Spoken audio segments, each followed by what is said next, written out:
तो अब हम शुरू करते हैं अपने, क्योंकि हमने इतनी बातें करी, जब हमने इन्वेस्टमेंट की बात हम कर रहे हैं, तो इस चैप्टर में हम बात करते हैं अब हम कि जब लोग इतने ऑल्टरनेटिव्स की तलाश कर रहे हैं, तो क्रिप्टो की तरफ भी कर रहे हैं। तो शुरुआत करते हैं सर बिटकॉइन से, ऑब्वियसली क्योंकि इंडस्ट्री की शुरुआत ही बिटकॉइन से हुई है। तो मन में सवाल आता है कि भाई ये सब इंडस्ट्री है क्या? तो अब जाहिर सी बात है, आज भी बहुत सारे लोग ये पूछते हैं कि बिटकॉइन आखिर है क्या? तो मैं आपसे समझ चाहूंगा कि सर आज आप सरल तरीके से लोगों को एक बार ये समझा दें कि बिटकॉइन आखिर है क्या? देखिए, बिटकॉइन,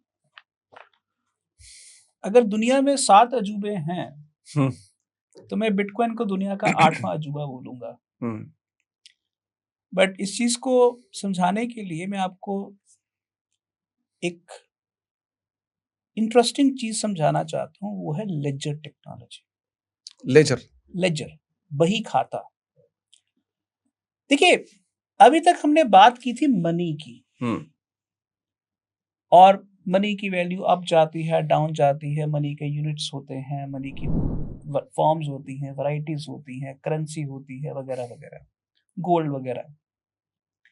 बट सवाल ये है कि दुनिया के अंदर ज्यादा जो मनी की सर्कुलेशन होती है, जो जिस चीज में हम खरीदते और बेचते हैं, वो जो मनी होती है वो गोल्ड नहीं होती, वो सिल्वर नहीं होती, वो हम्म, मोरलेस क्रेडिट होता है। बैंक क्रिएट करता है या सेंट्रल गवर्नमेंट उसको क्रिएट करती है। तो सवाल ये है कि ये जो मनी है, इसके पीछे की असल ताकत क्या है? असल में मनी से भी बड़ी एक और चीज होती है जो बहुत ताकतवर होती है, और जो उस चीज को कंट्रोल करता है वो दुनिया का सबसे ज्यादा मनी पावरफुल इंसान हो जाता है, और उसको कहते हैं लेजर टेक्नोलॉजी। जब हमने नवंबर 2016 डीमोनेटाइजेशन की बात की, तो आप सोचिए कि एक देश के अंदर 86% करेंसी को कागज डिक्लेयर कर दिया गया, और लोग महीनों भर बैंक के आगे लाइनें लगा के खड़े रहे। हम्म, ऐसी क्या ताकत थी कि उस चीज के अंदर लोगों को करना पड़ा, लाइन में लगना पड़ा? लोगों ने विरोध क्यों नहीं किया? हम्म, लोग रेबल क्यों नहीं कर उठे? उसका रीजन था कि जिस सेंट्रल बैंक ने मनी छापी थी, उसके पास पूरे देश की मनी सप्लाई की लेजर का कंट्रोल था। लेजर का कंट्रोल। ओके। तो उन्होंने क्या किया? पुराने नोट आपसे लिए और नए नोट आपको दे दिए, हम्म, क्योंकि लेजर के अंदर उन्होंने पुरानी एंट्रीज को नई एंट्रीज में तब्दील कर दिया। हम्म, ये है लेजर की ताकत। दुनिया में जिसके पास लेजर का कंट्रोल होता है, उसके पास ऑटोमेटिकली मनी का कंट्रोल होता है, हम्म, उल्टा नहीं होता।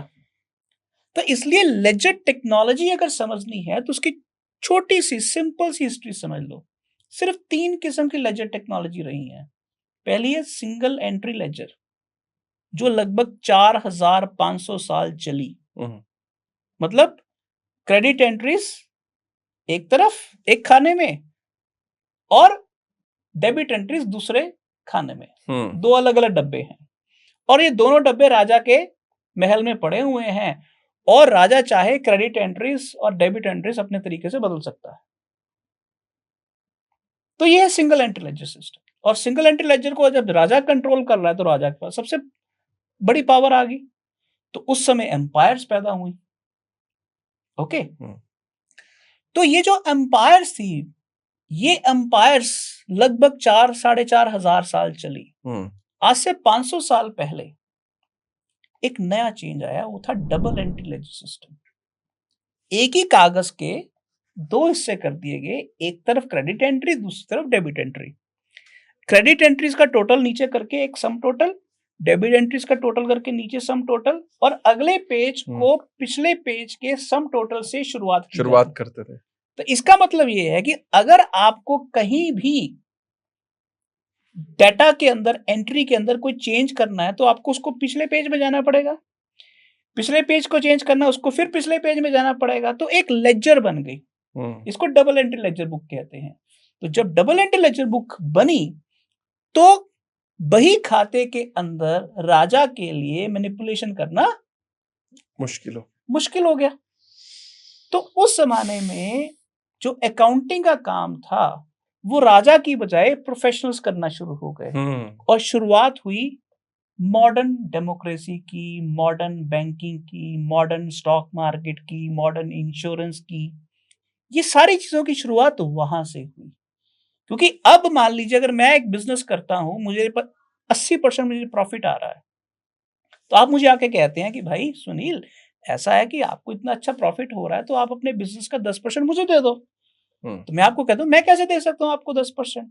तो आप कहते हैं कि तू अपने बिजनेस को शेयर्स में तब्दील कर ले और अपने 10% शेयर मुझे दे दे। तो क्योंकि आपको पता है कि मैं अकाउंट्स को डबल एंट्री लेजर बुक में कर रहा हूं, तो मेरा प्रॉफिट एंड लॉस ट्रांसपेरेंट है, मैं गड़बड़ नहीं कर सकता हूं, धांधली नहीं कर सकता हूं। तो अब आप शेयर मार्केट में मेरे 10% शेयर खरीद के अगर उनको कल को शेयर का अच्छा भाव मिलता तो आप बेचेंगे। तो अब डिविडेंड भी आपको मिल रहा है और शेयर की लिक्विडिटी भी आपको मिल रही है, तो डबल बेनिफिट हो गया। तो डबल एंट्री लेजर्स ने मॉडर्न स्टॉक मार्केट को पैदा किया और पूरी दुनिया में जो डेमोक्रेसी आई इसी कारण आई, क्योंकि आम आदमी के हाथ में कैपिटल एक्सपेंशन की पावर आ गई और बड़े बड़े प्रोजेक्ट्स, रेलवेज, टेलीकॉम जैसे प्रोजेक्ट, शिपिंग जैसे प्रोजेक्ट, इंश्योरेंस जैसे प्रोजेक्ट्स होना शुरू हो गए, क्योंकि ज्वाइंट स्टॉक कंपनीज बनाई जाती थी, बड़ी बड़ी कंपनीज, छोटे छोटे शेयर होल्डर। और अब ईस्ट इंडिया कंपनी भी तो एक पब्लिक लिमिटेड कंपनी थी। तो ये लगभग पिछले 500 साल से ये चल रहा था। और 2009 में लेजर टेक्नोलॉजी के अंदर एक नया चेंज आता है, वो है ट्रिपल एंट्री लेजर, जो लाता है बिटकॉइन। तो बिटकॉइन, मैंने आपको 5 बिटकॉइन भेजे तो मेरे अकाउंट में होगी डेबिट एंट्री। मेरे बैलेंस अगर 10 था तो वो 5 चला गया, आपका बैलेंस मान लीजिए 2 था, अब वो 7 चला गया, वो वहां जाके क्रेडिट एंट्री होगी। बट ये डेबिट और क्रेडिट एंट्री के ऊपर एक थर्ड एंट्री होगी जिसको कहते हैं ट्रांजैक्शन हैश, जो जाके ब्लॉकचेन में जमा हो जाएगी। तो ये क्रेडिट आपके यहाँ, डेबिट मेरे यहाँ, और ब्लॉकचेन के ऊपर जाके ट्रांजैक्शन है, ये थर्ड एंट्री होगी। तो ट्रिपल एंट्री लेजर में हुआ क्या, मैंने ट्रांजैक्शन की, साथ ही साथ सेटलमेंट होगी। तो ये पेमेंट नेटवर्क भी हो गया और ऑडिट भी हो गया एक ही समय। तो अब अकाउंटेंट की कोई जरूरत ही नहीं है। अकाउंटेंट की जरूरत नहीं है। तो जब अकाउंटेंट की जरूरत नहीं है तो इंटरमीडियरी की, को बिचौलिए की जरूरत नहीं है, जो करने के पैसे लेता था। यस। तो बिटकॉइन ने क्या किया, ट्रिपल एंट्री लेजर से हर इंटरमीडियरी को बीच से खत्म कर दिया। तो बैंक क्या है, वो भी तो इंटरमीडियरी है। सरकार क्या है, वो भी तो इंटरमीडियरी है। स्टॉक एक्सचेंज क्या है, वो भी तो इंटरमीडियरी है।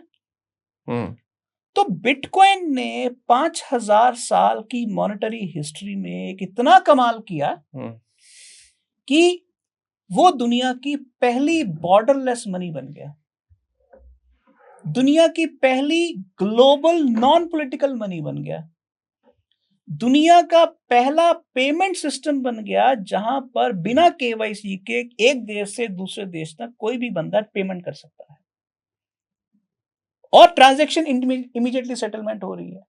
और चौथा, एक ऐसी लेजर जिसको कोई करप्ट नहीं कर सकता, जिसको कोई टेम्पर नहीं कर सकता। तो जब ये 4 चीजों को आप इकट्ठा करते हो तो बिटकॉइन ने जो कमाल किया वो हजारों सालों की मनी हिस्ट्री में कभी नहीं हुआ था। अब ये लेजर कंट्रोल आम जनता के हाथ में चला गया। बिटकॉइन दुनिया का पहला सच्चा सुच्चा साझा बही खाता है, साझा बही खाता जिसको मिलके लोग चलाते हैं। यस। बहुत बढ़िया सर।